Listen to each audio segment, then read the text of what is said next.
dan pimpinan di Institut Teknologi 10 November Surabaya, para pengurus Masjid Manarul Ilmi dan juga yang hadir, yang saya doakan semoga panjenengan semua oleh Allah dikaruniakan sehat walafiat, panjang umur dan keberkahan yang lain. Kita melanjutkan kajian dari kitab Sahih Bukhari.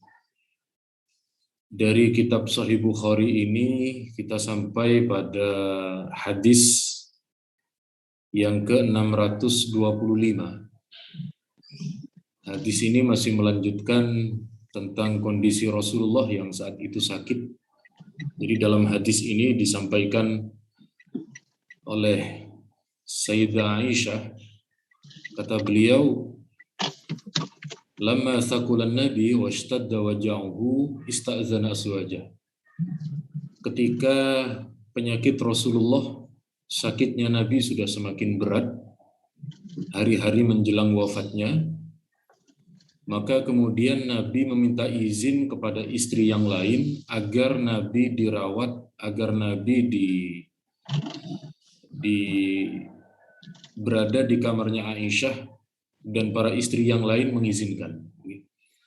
Kemudian setelah diizinkan, Nabi dibopong, Nabi diangkat oleh dua orang. Yang berada di sebelah Nabi adalah Abbas, paman beliau, paman Nabi. Yang di sebelahnya adalah seorang laki-laki. Sayyidah Aisyah menyebut hanya seorang laki-laki. Kemudian setelah ditelusuri lagi, yang dimaksud dengan seorang laki-laki ini maksudnya adalah Ali bin Abi Thalib atau Sayyidina Ali. Jadi kenapa Sayyidah Aisyah kurang berkenan menyebut beliau? Karena memang saat itu kemudian tidak lama terjadi perang Jamal, ya. Perang di mana Sayyidah Aisyah memimpin peperangan itu kepada Sayyidina Ali, tetapi Sayyidina Ali tidak menganggap ini sebagai perang permusuhan, tidak, hanya perbedaan pendapat saja. Jadi tidak sampai Sayyidina Ali tidak sampai biasanya dulu, biasanya kalau ada peperangan itu kan ada harta rampasan perang. Dari Sayyidah Aisyah ini, Sayyidina Ali sama sekali tidak mengambil apapun. Lalu ketika ditanya, "Wahai Ali, kenapa kamu tidak menjarah?" Sayyidina Ali berkata, "Aisyah istrinya Rasulullah. Karena istrinya Rasulullah, dia ibunya umat Islam. Ibu kami, ibu kita semuanya." Jadi Sayyidina Ali saat itu dalam perang Jamal itu sangat luar biasa dalam memuliakan terhadap Ummul Mukminin Sayyidah Aisyah. Jadi sekali lagi ini ada sedikit perjalanan sejarah yang memang kalau ditelusuri itu agak sedikit menyesakkan hal-hal yang semacam ini. Sedikit saya jelaskan terkait dengan bagaimana saat itu Rasulullah meminta izin agar dirawat di kamarnya Aisyah. Jadi kalau di antara kita sudah populer dengan lagu Aisyah itu, Sayyidah Aisyah itu punya satu ruangan kamar itu. Kemudian Nabi dirawat di sana dan Nabi wafat di dalam dekapan Sayyidah Aisyah. Nah, ketika Nabi wafat, para sahabat itu beda pendapat. Ini Nabi mau dimakamkan di mana? Ada yang berpendapat dimakamkan di tempat sholatnya Nabi. Ada yang berpendapat dimakamkan di Raudhah itu. Tetapi kemudian sahabat Abu Bakar yang beliau mengatakan, memang hadisnya, secara hadis riwayat itu dhaif. Kubiron Nabi haitsu dufina al-anbiya haitsu tufi. Seorang nabi itu dimakamkan di tempat di mana beliau meninggal. Karena beliau meninggal di kamarnya Aisyah, Maka beliau dimakamkan di kamar itu. Kemudian ini replikanya ini. Ini replika yang dibuat oleh beberapa sejarawan. Jadi saat itu ini masih kamar tidurnya Aisyah. Kamar tidurnya Aisyah. Nabi pertama wafat di paling utara, paling depan. Kemudian setelah itu ayah beliau wafat, Sayyidina Abu Bakar. Ini makamnya posisi sedikit ke bawah. Kemudian Sayyidina Umar sebelum wafat itu minta izin. Kamu bilang, minta izin kepada Aisyah agar saya dimakamkan bersama Rasulullah dan Abu Bakar. Kemudian Siti Aisyah mengizinkan. Kemudian disekat ini. Disekat dan beliau tetap tidur di kamar yang di situ ada makamnya. Ada hal menarik begini. Jadi kata Aisyah, kata beliau, dulu ketika beliau di kamar itu ada makam hanya Rasulullah dan Sayyidina Abu Bakar, ternyata Sayyidah Aisyah itu biasa masuk ke dalam kamar yang ada sekat tadi, beliau melepas baju ya, berganti pakaian, itu biasa. Tetapi sejak Umar dimakamkan di kamar saya itu, saya tidak pernah melepas baju di dalam kamar. Kenapa? Karena saya malu kepada Umar. Nah, ini riwayat Imam Ahmad, para ulama menilai sanadnya sahih. Artinya apa? Artinya seorang sahabat seperti Sayyidah Aisyah ini masih menilai orang-orang yang di alam kubur itu ada kehidupan, meskipun kehidupannya alam barzakh. Buktinya beliau ketika kepada suaminya Rasulullah awalnya biasa, kepada Sayyidina Abu Bakar ayahnya biasa, lalu ada yang bukan mahram ya, dalam tanda kutip ada bukan mahram dimakamkan di situ, perilaku Sayyidah Aisyah kemudian berbeda. Nah, jadi ketika kita ziarah ke kubur, ya, kita ziarah ke makam orang tua kita, itu etika kita masuk ke kuburan itu sama ketika mereka masih hidup ya, mengucap salam, kemudian duduk di dekatnya, dalam arti beretika. Sebagaimana Sayyidah Aisyah ini ketika di kamar beliau ada Sayyidina Umar, beliau memiliki etika. Tidak kemudian, oh ini sudah tinggal bangkai, tidur. Bukan seperti itu. Kemudian pada hadis berikutnya berkenaan dengan orang yang, ini hadisnya diulang, ini hadis sama seperti yang beberapa pekan yang lalu, yakni ketika di Madinah terjadi malam yang begitu dingin, hujan, angin, kemudian di dalam azan itu dikumandangkan, diperkenankan untuk sholat di rumah masing-masing, di tempat tinggalnya. Ini sudah diulang beberapa kali. Kemudian berikutnya ketika ada seseorang yang tidak mampu untuk datang ke masjid. Di sini ada seorang sahabat ini bernama Itban bin Malik. Beliau ini sudah uzur, ya, usianya sudah agak sedikit tua, kemudian penglihatannya sudah mulai kabur, ya, penglihatannya sudah tidak mampu. Maka kata beliau, Nabi, saya sudah lemah, saya sudah tua, penglihatan saya juga sudah tidak mampu seperti dahulu. Untuk itu saya minta panjenengan sholat di rumah saya, panjenengan sholat di rumah saya, di tempat sholat itu saya akan melakukan sholat secara terus-menerus istiqomah. Kemudian Nabi tanya, saya ingin sholat di sebelah mana? Di sebelah sini Nabi, misalnya sahabat itu menunjuk di ruangan tamu di pojok. Lalu Nabi sholat di tempat itu. Nabi sholat di tempat tersebut. Oleh sahabat Itban ini, tempat yang disolati oleh Nabi itu kemudian dicari berkahnya untuk sholat di sana. Makanya hadis ini disyarah oleh Al-Hafidh Imam Ibnu Hajar, dikomentari oleh Imam Ibnu Hajar ketika mengurai dan menjelaskan tadi. Jadi beliau meminta Nabi, panjenengan sholat di rumah saya. Lalu Nabi bertanya, di sebelah mana saya sholat? Di sebelah sini Nabi. Kemudian oleh Imam Ibnu Hajar, hadis ini adalah dalil tentang bagaimana kita dianjurkan mencari tempat petilasan, mencari napak tilas di mana Rasulullah melakukan satu aktivitas ibadah, kita dianjurkan di sana. Nah, makanya saat kita ke Madinah itu kita dianjurkan ke Raudhah ya. Dulu waktu ke Raudhah itu enggak karuan antrinya, sekarang sudah pakai shift-shiftan 10 menit biasanya gitu. 10 menit kemudian disuruh keluar. Nah, yang paling enak itu kalau bagian 10 menit menjelang azan. Begitu masuk azan, wah ini sampai selesai sholat bisa berlama-lama di Raudhah. Nah, jadi sekali lagi dahulu para sahabat itu mencari di mana tempat Rasulullah sholat untuk melakukan sholat di tempat tersebut.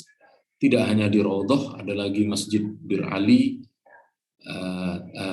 tempat Nabi melakukan Nabi melakukan ihram, kemudian di beberapa masjid lain, apalagi kalau Masjidil Haram sudah jelas, hanya saja ada beberapa yang oleh kerajaan Arab Saudi itu dibongkar, tidak digunakan. Misalnya di tempat kelahiran Rasulullah, rumahnya Khadijah itu sudah berubah fungsi. Kemudian dulu di Ka'bah, di dekat Ka'bah itu ada cagar di mana Rasulullah menunggu Buraq akan Mi'raj, akan Isra. Sekarang sudah tidak ada, sudah dibongkar nih.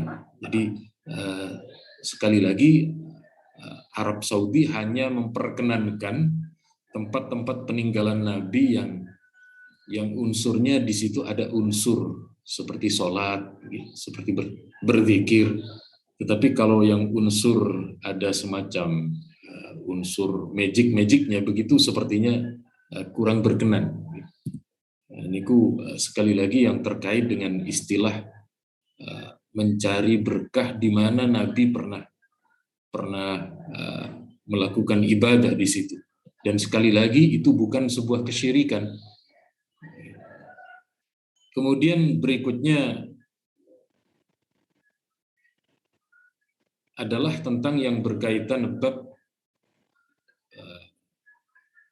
yang kemudian bolehkah, ini hampir sama redaksinya, ini ketika kemudian nanti dalam kondisi hujan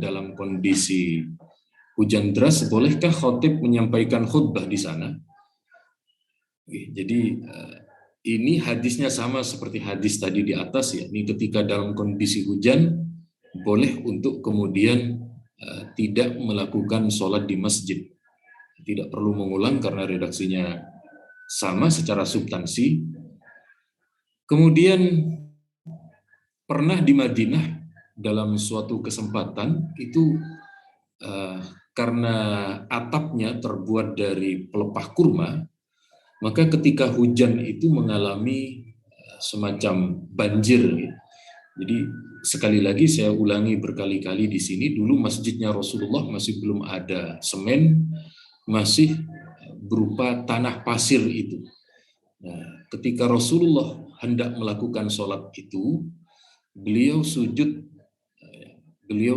ke tanah, sehingga kemudian para sahabat melihat ada di dahi Rasulullah berupa semacam lumpur, kalau di sini namanya lumpur ya, atau tanah yang bercampur dengan air.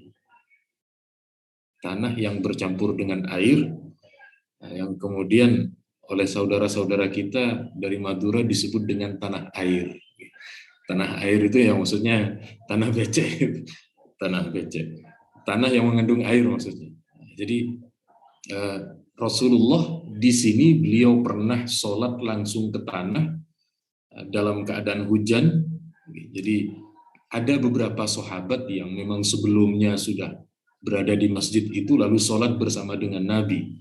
Tetapi yang sebelum berangkat sudah hujan dulu, mereka kemudian sholatnya di rumah. Ini sekali lagi yang menyampaikan adalah sahabat Abu Sa'id Al-Khudri. Sebab begini, dalam riwayat Al-Hakim, Abu Hurairah mengatakan ada sekitar 70 sahabat. 70 sahabat itu tidak punya kediaman, mereka ini berada di Masjid Nabawi atau yang disebut dengan Ashabus Suffah. Di antaranya ya Abu Sa'id Al-Khudri, kemudian Abu Hurairah, dan mohon maaf istilahnya sahabat miskin lainnya. Itu di dalam Al-Quran banyak, lil fuqara, orang-orang yang fakir di Madinah, mereka bersama dengan Nabi. Dan justru dari sahabat Ashabus Suffah inilah riwayat hadis paling banyak.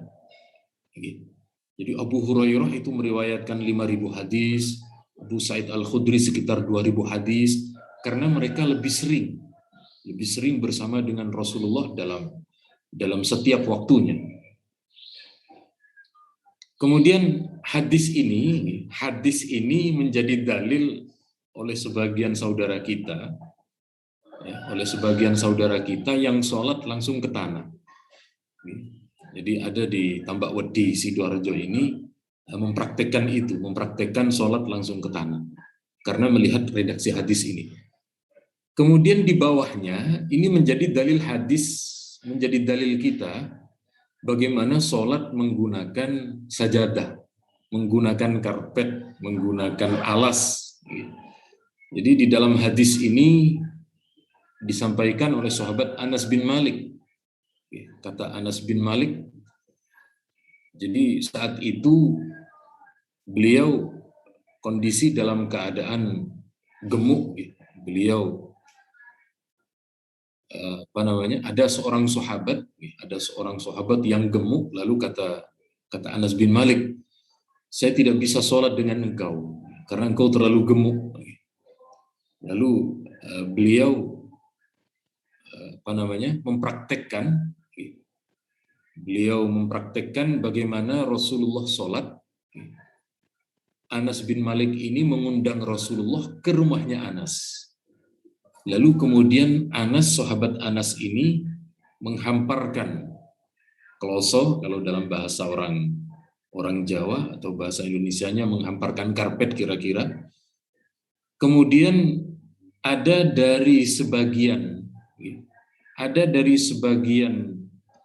kloso itu yang basah, lalu diperciki. Jadi apakah ada hujan atau mungkin dari sisa air minum dari karpet itu setelah dihamparkan, lalu Nabi sholat di tempat itu. Nabi melakukan sholat di atas hasir ataupun dalam bahasa sekarang karpet. Ini menunjukkan diperbolehkannya bagi kita saat kita sholat di masjid, baik itu karpet, itu keramik, atau apapun itu, sekali lagi tidak ada masalah. Meskipun ada beberapa orang yang kemudian ingin kembali seperti di masa Nabi, sholat langsung ke tanah, kita mengikuti pendapat yang kemudian Nabi sendiri tidak mempermasalahkan. Lalu kemudian Nabi ditanya oleh sahabat lain bertanya kepada sahabat Anas ini, kata beliau, apakah Nabi melakukan sholat duha? Kemudian kata Anas, saya tidak melihat Nabi melakukan sholat duha kecuali saat di rumah saya itu. Jadi ini dalam sudut pandang yang disampaikan oleh sahabat Anas. Ada di dalam riwayat yang lain terkait dengan masalah sholat duha yang dilakukan oleh Nabi. Niki terdapat dalam beberapa riwayat yang kemudian kita sampaikan di sini. Jadi kalau dalam versinya sahabat Anas hanya melihat saat itu saja, tetapi ada riwayat dari Ibnu Abbas. Ibnu Abbas ini sepupu Nabi. Nabi bersabda begini, ini terkait dengan dalilnya ibadah kurban. Nabi bersabda, salasun hiya alayya faraid walakum tatawu. Ada 3 hal bagi pribadi Rasulullah wajib dan bagi umatnya sunnah. yaitu berkurban. Nabi tiap tahun menyembelih kurban. Nabi melakukan witir tiap malam, witirnya Rasulullah 11 rakaat dan sholat duha. Nah, ini menurut versi sahabat lain bahwa Nabi sering melakukan sholat duha. Kalau kita kan sholat duhanya di atas tanggal 20, kalau sudah tanggal 1, tanggal 2 sampun lupa dengan sholat duhanya. Jadi sekali lagi niku yang terkait dengan masalah sholat duhanya.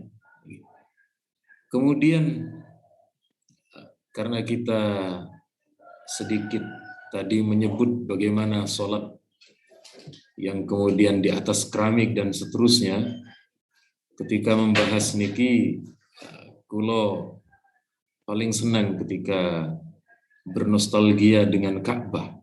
Jadi Ka'bah memiliki foto, memiliki potret yang kondisinya banyak mengalami perubahan karena faktor situasi. Niki Masjidil Haram ketika saat itu enten mimbarnya berupa berupa bangunan permanen. Kulo mendengar dari guru-guru kulo yang dulu pernah ke Mekah dan menjumpai masa itu, dikabarkan saat itu pengajian antar mazhab mereka berjalan. Jadi misalnya hari ini mazhab Hanafi, besok mazhab Maliki, besoknya mazhab Syafi'i. Niku dinamisasi 4 mazhab begitu mencolok. Kemudian niki tahun 53, memang saat itu 53 masih tanah pasir niki. Kemudian yang menjurus ke pintu Ka'bah ada semacam karpet. Lalu di pojok sini ada yang pakai sarung. Kalau lihat model sarungnya niki insya Allah tiang rungkut gitu nih. Ini buatan tiang rungkut, tiang monokromo lah, buatan tepi saking